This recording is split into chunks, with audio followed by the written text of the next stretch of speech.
नमस्कार विद्यार्थी मित्रांनो, welcome to the Perspective Academy. आजच्या व्हिडिओमध्ये आपण यूपीएससीचा जीएस3 मध्ये इकॉनॉमिक्स जो विषय आहे, तसंच जर एमपीएससी डिस्क्रिप्टिव्ह होतीये तर एमपीएससी डिस्क्रिप्टिव्ह मध्ये सुद्धा जीएस3 मध्ये महत्त्वाचा असणारा विषय म्हणजे इकॉनॉमिक्स। तर या विषयाशी संदर्भित जानेवारी महिन्याचे जे करंट अफेअर्स आहेत, करंटला असणारे टॉपिक जे आहेत, तर त्याच्याविषयी आपण माहिती घेत आहोत।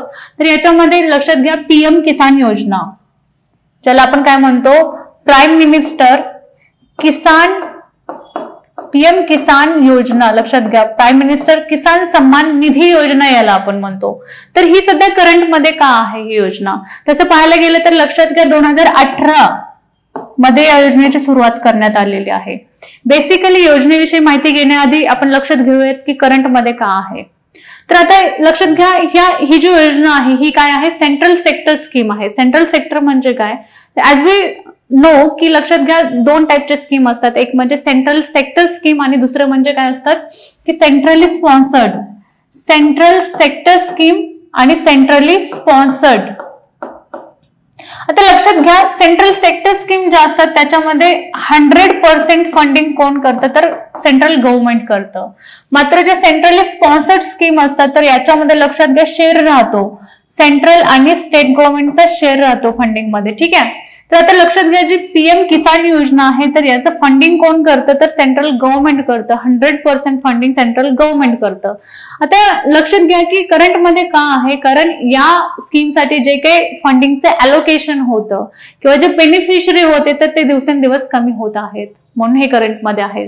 तसंच लक्षात घ्या, जे बेनिफिशरी आहे तर त्यांचं कॅटेगरायझेशन केलं तर त्याच्यामध्ये आपल्याला हे पाहायला मिळतं की SC ST कॅटेगरी असेल किंवा ओबीसी कॅटेगरीची जे लोक आहेत तर त्यांचं अलोकेशन सुद्धा काय आहे की त्यांच्यासाठी म्हणजे ते जे बेनिफिशरी आहेत तर त्यांची संख्या सुद्धा कमी आहे। तर त्या इथे म्हणजे मुळात इश्यू हा आहे की आपल्याला बेनिफिशरी आयडेंटिफाय करायचे आहेत आणि त्यानुसार त्यांना जी स्कीम आहे तर त्याचा लाभ पोहोचणे हे गरजेचं आहे।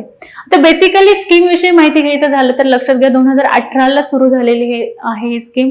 याच्यामध्ये आपण काय करतो तर 3 इन्स्टॉलमेंट मध्ये प्रत्येकी 2000 म्हणजेच आपण इयरली 6000 काय करतो, आपण शेतकऱ्यांच्या खात्यामध्ये पाठवतो। आता लक्षात घ्या, आधी काय होतं की ज्या शेतकऱ्याची जमीन 2 हेक्टर पर्यंत आहे त्या शेतकऱ्याला या योजनेचा लाभ घेता येत होता। मात्र आता ही जी कंडिशन आहे ती हटवलेली आहे। पर्स्पेक्टिव्ह जो आहे तो त्यांनी ब्रॉड ठेवलेला आहे। तर ठीक आहे, सो लक्षात घ्या की पीएम किसान योजना जे आहे ती काय करते, तुम्हाला डिरेक्टली फंडिंग करते, ठीक आहे। शेतकऱ्यांच्या बँक खात्यामध्ये पैसे जातात डिरेक्टली, बरोबर। नेक्स्ट जो पॉइंट आहे लक्षात घ्या, हल्दीराम। आता हल्दीराम जी कंपनी आहे स्पेशली आपल्याला माहिती आहे की मिठाई आणि स्नॅक्स साठी ओळखली जाते। 100 पेक्षा जास्त देशांमध्ये या कंपनीचे ब्रांचेस आहेत। तर या कंपनीने काय केलेले की रिसेंटली आपला IPO इश्यू केलेला आहे। IPO म्हणजे काय, तर त्याला म्हणतो आपण इनिशियल पब्लिक ऑफरिंग, ठीक आहे। तर आता लक्षात घ्या की आपण पहिल्यांदा माहिती घेऊयात की हल्दीराम काय आहे किंवा या कंपनीची सुरुवात कुठून झाली। तर लक्षात घ्या, या कंपनीचे फाउंडर जे आहेत त्यांचं नाव आहे गंगा बिशन अग्रवाल। तर यांनी 1930 मध्ये राजस्थानच्या बिकानेर इथून या कंपनीची, या मिठाईच्या दुकानाची सुरुवात केलेली, ठीक आहे। आणि आज आपल्याला पाहायला मिळतं की हल्दीराम एक ब्रँड आहे स्नॅक्ससाठी, मिठाईसाठी, ठीक आहे ना। एखाद्या छोट्याशा मिठाईच्या शॉप पासून आज ते काय आहे, ब्रँड बनलेलं आहे, ठीक आहे। तर आता लक्षात घ्या, IPO म्हणजे काय असतं, इनिशियल पब्लिक ऑफरिंग म्हणजे काय असतं, जेव्हा एखादी कंपनी काय करते की सर्वात पहिल्यांदाच काय करते की आपल्या कंपनीचे शेअर मार्केटमध्ये ओपन करते, तर त्याला काय म्हणतो आपण, इनिशियल पब्लिक ऑफरिंग म्हणतो। आता याचे फायदे काय असतात लक्षात घ्या, एक तर काय होईल की ती कंपनी पॉप्युलर होते आणि दुसरी गोष्ट म्हणजे कंपनी स्वतःसाठी फंड रेज करू शकते। फंड रेज केल्यामुळे काय होणार की त्या फंडचा अगेन ती कंपनी काय करू शकते की स्वतःच्या एक्सपान्शन साठी वापर करू शकते। सो थोडक्यात लक्षात घ्या की रिसेंटली काय आहे की हल्दीरामने IPO इश्यू केलेला आहे, म्हणून ते करंट मध्ये आहे। नेक्स्ट आपण हिंडेनबर्ग संशोधन विषयी बघूया. आता हिंडेनबर्ग काय आहे, तर ही एक कंपनी आहे. तर ही कंपनी काय करते, समजा एखादी कंपनी आहे तर त्या कंपनीचं मॅनेजमेंट कशा पद्धतीने चालतंय, तिथे फ्रॉडुअल ऍक्टिव्हिटी होत आहेत की नाही, रूल्स अँड रेग्युलेशन नुसार काम करत आहेत की नाही, तर या सर्व गोष्टींचा अंदाज घेऊन काय केलं जातो की रिपोर्ट दिला जातो. तर ही कंपनी आहे हिंडेनबर्ग. ठीक आहे. तर या कंपनीने रिसेंटली एक रिपोर्ट दिलेला आणि त्या रिपोर्टमध्ये असं आढळलं की जे लक्षात घ्या, रिपोर्ट आल्यानंतरच लक्षात घ्या, भारतामधले जो अडाणी ग्रुप आहे तर त्यांचे शेअर्स एकदम खाली पडले. ठीक आहे. तर लक्षात घ्या, करंटमध्ये हिंडेनबर्ग रिपोर्ट जो आहे तो यासाठी आहे कारण या कंपनीने जो रिपोर्ट दिलेला तर तो रद्द करण्यात आलेला आहे, म्हणून सध्या करंटमध्ये आहे. ठीक आहे. दुसरे लक्षात घ्या, वर्ल्ड फ्युचर स्किल इंडेक्स. नावावरूनच समजतं स्किल्स रिलेटेड आहे, वेरियस स्किल्स रिलेटेड आहे. ठीक आहे. आता याच्यामध्ये लक्षात घ्या 4 पॅरामीटर्स हे लक्षात घेतले जातात किंवा त्याला आपण इंडिकेटर्स म्हणू शकतो.